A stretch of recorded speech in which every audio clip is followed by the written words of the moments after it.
네, 정유실의 뉴스 브런치 듣고 계신 지금 시각 10시 45분 향해 가고 있고요.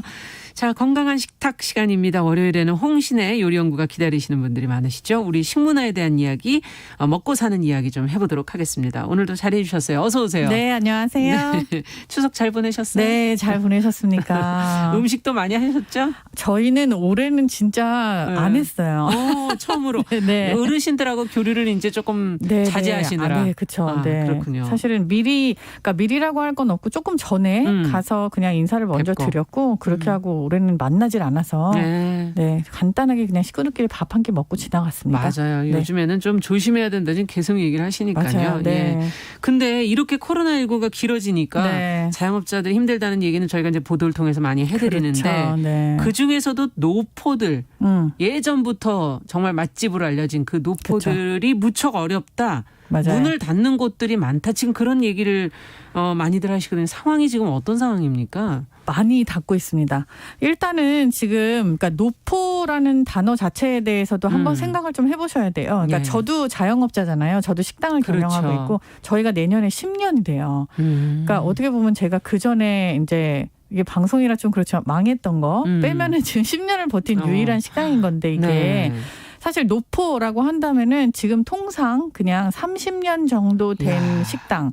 뿐만이 아니라 사실 식당뿐만 있는 건 아니죠. 뭐 갤러리부터 그렇죠, 시작해서 그렇죠. 모든 것들 상업 활동을 하는 것들 노포라고 규정 지을 수가 있는데 최근에 와서 30년을 이야기를 하지만 사실 저희가 노포라고 생각하는 것들 대부분 다 4, 50년 이상 된 가게들을 말을 해요. 그리고 대를 이어서 해야 노포다라는 정의가 있긴 있었어요.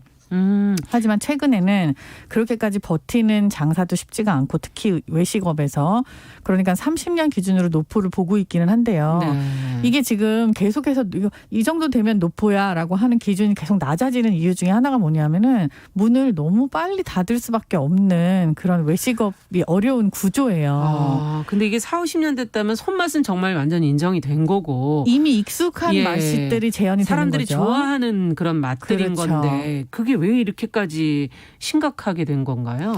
지금 뭐 다 자영업자들이 어려운 건 다 똑같지만서도요. 지금 외식이라고 하는 것 자체가 제가 지난번에 뷔페 식당 말씀드리면서도 한번 말씀을 드렸었어요. 얘기해 주셨어요. 레스토랑이라는 카테고리 자체가 앞으로 향후 몇십 년 안에는 없어질 수도 있다. 뷔페뿐만이 아니라 왜냐하면 사람들이 밖에 나와서 무언가를 먹는다는 행위 자체는 다 사람을 만나고 교류를 그럼요. 하고 음식을 통해서 어떤 2차적으로 이렇게 파생되는 다른 것들이 있을 때의 이야기예요. 나오죠. 공간을 쉐어하고 거기에서 얻는 다른 경험들이 본인을 성장하게 한다고 믿기 때문에 외부에서 시간과 돈과 노력을 쓰는 거였잖아요. 그럼요. 근데 지금 노포라는 경우는 약간 이거랑 좀 다른 개념의 외식이에요. 일단 끼니를 해결을 하고 그리고 생명을 연장할 수 있는 그렇죠. 네, 음식을 잡고 갈 수 있는 그런 줄이 있었던 것이 노포의 개념 중에 하나였고 네. 지금 현재 사람들이 노포 뭐 약간 뭐 트렌디한 거 그리고 레트로적인 감성 이런 거를 같이 연결하는 것들은 그 당시에 우리가 어떻게 보면 우리 부모님 세대에 먹고 살기 힘들었던 맞아요. 그 기억과 그 유물같이 남겨져 있는 그런 음식들을 아직도 가지고 있는 거란 말이에요. 그래서 약간 박물관처럼 여기는 귀하게 여기는 그런 면이 없지 않아 있는 거죠. 네. 근데 어렵다라는 게 왜 그러냐면요. 외식에 대한 경험이 지금은 옛날처럼 그렇게 그냥 기본적인 경험에서 의거하는 게 아니고 본인의 선택에 의해서 그 돈과 시간과 노력을 쓰는 그렇죠. 거잖아요. 점점점 이 기회가 줄어들죠.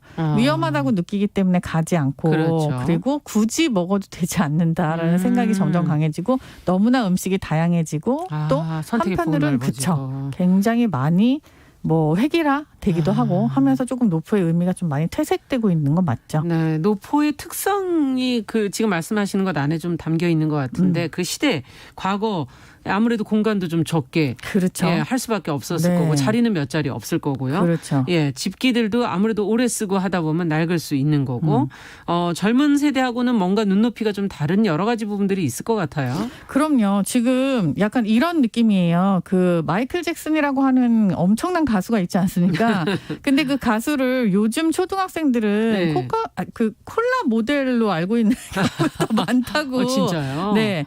그러니까 이게 이분이 노래를 하셨다는 걸 잘 모르는 거죠. 그냥 텔레비전에 나오는 사람 중에 하나. 네. 이거는 사실 교육도 아니고 그냥 경험에 관한 문제인 거잖아요. 그러네요. 네. 근데 노포도 마찬가지예요. 우리가 흔한 예로 그냥 오징어 볶음을 네. 파는 뭐 한 50년, 60년 된 식당들이 있어요.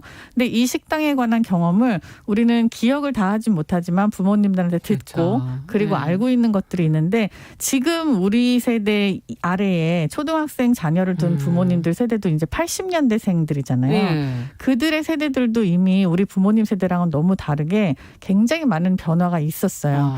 그렇기 때문에 물려줄 만한 그런 경험치에 대한 게 없어서 오징어 볶음은 집에서도 지금 잘 안 해 먹고 있어서 안 드시나 보죠. 네네 많이 어. 안 드시더라고요. 특히 빨간 양념으로 된 것들은.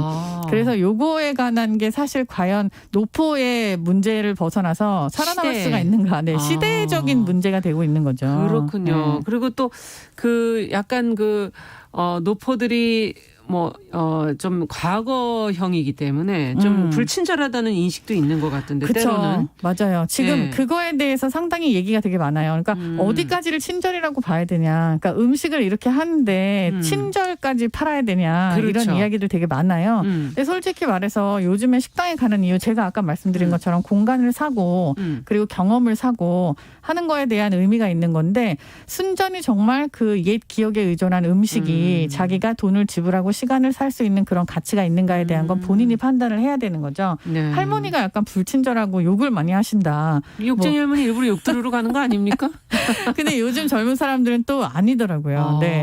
그거에 대한 가치가 아예 없어요. 그러니까 그런 기억이나 아니면 예. 그런 거에 대한 경험이 전혀 없는 거죠. 네, 저희 세대까지인가요? 그 욕 먹으면서 그러니까요. 밥 근데 먹는 거. 그게 그냥 정감이 있다라고 표현하기보다는 그렇죠. 어떤 그냥 옛날의 한 시대의 그런 흐름 같은 그런 거였어요. 그런 사람도 있었던 거. 예. 근데 그거에 대한 경험이 전혀 없으니 그러니까 위생에 관한 문제도 마찬가지예요. 네. 요즘에는 그걸 규정하고 있는 게 되게 많으니까 지켜야죠. 네. 근데 물론 다 지킵니다. 지금 예. 노포들도. 그리고 그게 어긋남이 없는 건 맞지만 원래 자기네들이 다니던 거에 비해서는 조금 이렇게 다른 면모가 많이 있어요. 왜냐하면은 스테인레스 밥그릇 뭐 오래된 그렇죠. 거 이렇게 뭐 많이 까진 거 이런 것들 사용하는 게 괜찮냐에 대한 의문과 그리고 과연 이거를 감성으로만 받아들일 문제냐, 나한테 해가 없냐 이런 거를 다 따지고 드는 그런 시대이기 때문에 그렇군요. 그래서 노포에 대한 감성이라는 것도 다시 한번 생각해 볼 만해요.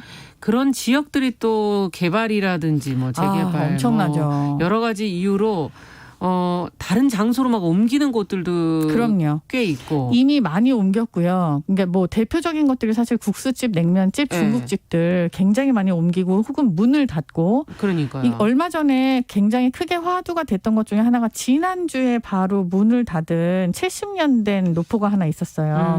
근데 그 집이 다른 게 아니에요. 그냥 너무 특색 있는 것도 아니고 그냥 함흥 냉면을 하던 곳인데 네. 이 집이 그 골목 안에서 굉장히 오래 버텼고 실제로 그 골목 안에 있던 많은 식당들은 이미 다른 곳으로 이주를 하거나 문을 닫은 상태인데 끝까지 버티고 있었던 그런 식당이었어요. 예. 그거의 내막은 사실 그 집 건물주예요. 그 집이.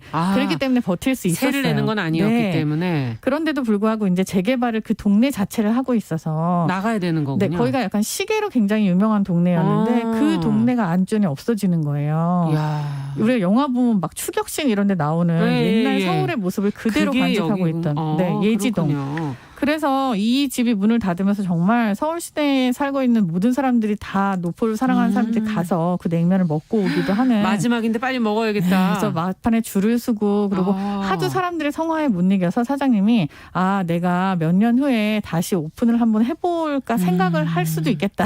이렇게 마음을 돌리셨다고까지 해요. 와. 근데 이렇게 없어지고 하는 것들에 대한 게 이 우리 세대를 지난 기억에 벗어나면은 이제는 정말 사라질 수도 있는 거고 그렇다면 이후 왠지 세대를 아쉽네요. 네, 냉면을 기억을 할 수 있는 사람이 얼마나 될까? 음식 문화를 어떻게 보면 이렇게 전수해온 잃어가는 거죠. 역할인데 네. 그 가치도 상당했겠네요. 그럼요. 사실은. 동네를 재개발하는 것까지는 좋지만 사실 이 음식을 먹던 거를 잃어버린다는 거는 사실 세대를 어떻게 아울 수가 없는 거잖아요. 잃어버리는 네. 거죠. 그 자료를 사라지는 거예요. 사라져버리는 음식은 사라지는 예. 겁니다. 야, 그러면 홍신혜 씨가 가장 사랑한 노포를 끝으로 한 군데 알려주시면 어떤? 저 진짜 너무 많지만요. 시간은 다 돼가지만. 제가 지금 딱 한 군데 너무 좋아한다라고 말할 수 있는 곳이 저 부산에 있어요. 부산에 가면은 이 집이 원래 전집인데 시장 통해서 근데 네. 지금 가게로 되어 있긴 하거든요. 예. 이 집도 약간 형태가 바뀐 거죠. 42.195 마라톤을 뛰어갖고 먹을 만큼 줄을 그렇게 길게 선다라고 한 만큼 전이 유명한 집이어서 와. 그 집 이름이 그런 운동 이름이랑 똑같아요. 근데 예. 그게 또 메뉴명이기도 하거든요. 해물을 잔뜩 넣고 계란을 탁 풀어갖고 아이고, 부치는 그 맛있겠다. 전집이 있습니다. 아이고, 이제 점심시간이 얼마 안 남았어요. 벌써. 노포의 그 상황. 코로나19로 인한 자영업의 위기 속에서 같이 어려움을 겪고 있는 오래된 식당 노포 얘기 오늘 여기까지 듣겠습니다. 네. 말씀 잘 들었습니다. 감사합니다. 홍신혜 씨와 함께했습니다. 자, 정용실의 뉴스 브런치 월요일 순서 이제 마칠 시간이 됐고요. 저는 내일 오전 10시 5분에 찾아뵙겠습니다. 감사합니다.